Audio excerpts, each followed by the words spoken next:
Ils sont jeunes, curieux et désormais bacheliers. C'est avec enthousiasme qu'ils ont pris part ce mercredi 23 juillet 2025 au campus universitaire de Sogbo-Alikho à Abomey à la journée d'orientation sur les métiers de l'ingénierie, de la construction et de l'aménagement du territoire ICAT. Une initiative de l'UNESTIM, Université nationale des sciences, technologies, ingénierie et mathématiques.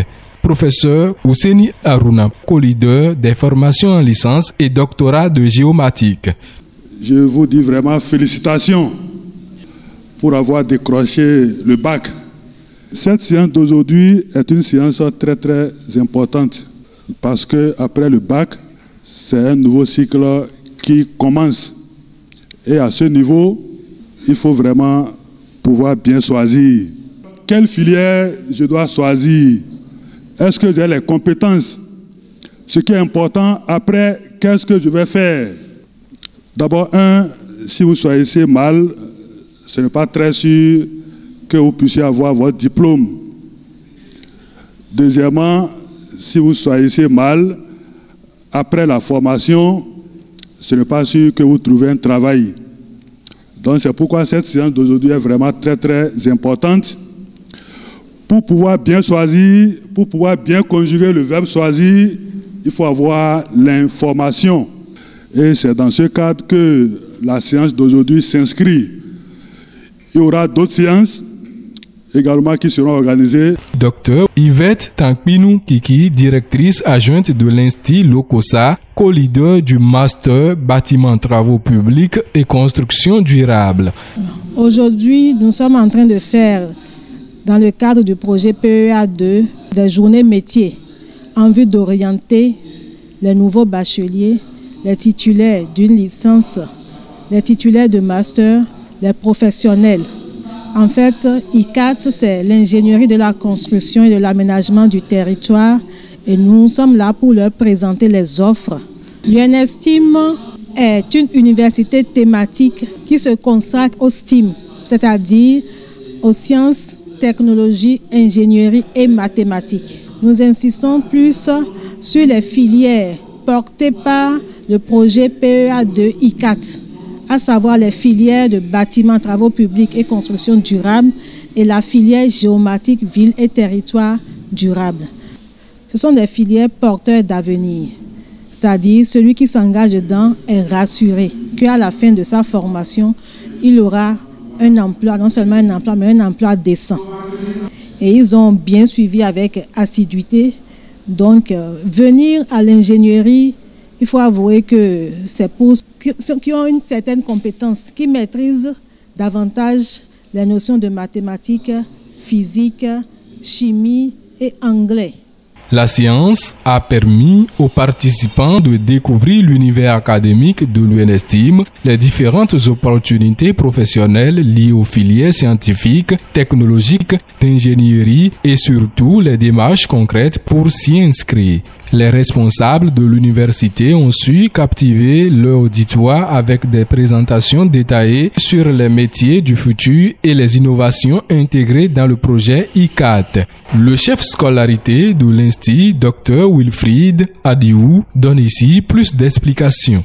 Après le bac, les étudiants doivent être informés puisque le ministère va lancer l'inscription sur une plateforme qui leur permettront de choisir des filières dans lesquelles ils veulent évoluer. Donc, ils vont s'inscrire sur cette plateforme en ligne. Quand ils s'inscrivent en ligne, ils vont choisir les 3 écoles qu'ils veulent et après ça, le ministère va faire le travail qu'il faut pour accorder la bourse à ceux qui méritent la bourse, une bourse à ceux qui méritent la deuxième bourse et entièrement payant à ceux qui ne méritent pas la bourse, selon le travail que chacun aurait fait à l'examen. Alors après ça, ils vont maintenant dans les universités où ils ont été classés pour confirmer leur inscription. Donc chaque étudiant se porte vers l'université où il a été classé pour confirmer son inscription. Après confirmation de l'inscription, l'université leur donne droit maintenant d'aller sur une plateforme qui est dédiée à l'université. Sur cette plateforme, ils vont s'inscrire et ils auront maintenant leur identifiant, les paramètres qu'il faut pour les identifier à l'université. Et ensuite, ils vont imprimer leur fiche de préinscription. Et ça aussi, c'est en ligne. Ils vont imprimer leur fiche de préinscription. Sur cette fiche de préinscription, notifier leur nom, prénom, en tout cas les données qui les concernent et aussi le montant qu'ils doivent payer pour leur formation. Pour ceux qui sont boursiers, ils ne payent que 15 000. Pour ceux qui sont demi-boursiers, ils payent 115 000. Pour ceux qui sont entièrement payants, ils payent 415 000 francs. Quand ils vont imprimer leur fiche de préinscription, ils vont maintenant au trésor pour aller payer le montant qui est sur la fiche de préinscription. Le paiement, c'est en bloc. Il n'y a pas de paiement en détail. Quand ils vont finir de payer au trésor, ils vont constituer maintenant le dossier qui est sur la fiche de préinscription et vont amener ça physiquement à la scolarité.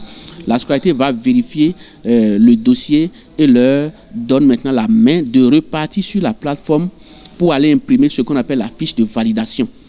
Quand ils impriment la fiche de validation, ils ramènent avec tout le dossier qui a été contrôlé et on va leur signer la fiche de validation. C'est ainsi qu'ils vont finir leur inscription à l'université. Docteur Pius Hunkwe, enseignante-chercheur à l'INSTP, co-leader de l'ingénierie bâtiment travaux publics et construction durable. Aujourd'hui, nous avons rencontré les nouveaux bacheliers pour leur parler des filières de projet ICAT. Mais tout d'abord, nous avons pu présenter à ces élèves l'université. Nous avons présenté le projet ICAT et les différentes filières que nous avons dans le projet ICAT qui sont les BTP construction durable et aussi l'aménagement territoire et ville durable. Nous avons montré la particularité des filières ICAT qui met l'accent sur la durabilité des constructions. Ce qui est intéressant aujourd'hui, nous avons vu qu'il y avait beaucoup de nouveaux bacheliers qui étaient présents. Mais ce n'était pas que les bacheliers qui étaient présents, il y avait aussi les parents qui ont suivi de bout en bout ce que nous avons dit et étaient vraiment assidus et calmes. Ils ont suivi patiemment et ont posé des questions de compréhension qu'on leur a expliquées. Au sortir de cette séance, les visages sont illuminés et les esprits sont rassurés. La séance a été impressionnante. J'ai beaucoup aimé. Ça peut m'aider à faire un bon choix. Et je remercie tous les enseignants qui nous ont accompagnés. La majorité de ce qu'ils ont dit va nous aider à faire un bon choix en ce qui concerne ce qu'on va faire pour notre avenir. Au-delà de l'information, cette journée démontre une fois encore l'engagement indéfectible de l'UNESTIM à accompagner la jeunesse béninoise vers une formation de qualité ancrée dans les besoins réels du pays. En se positionnant comme un acteur majeur de la formation scientifique, technologique et innovante, l'université contribue activement au rayonnement industriel et économique du Bénin. Quelques anciens étudiants désirant poursuivre leurs études universitaires ont également assisté à la séance.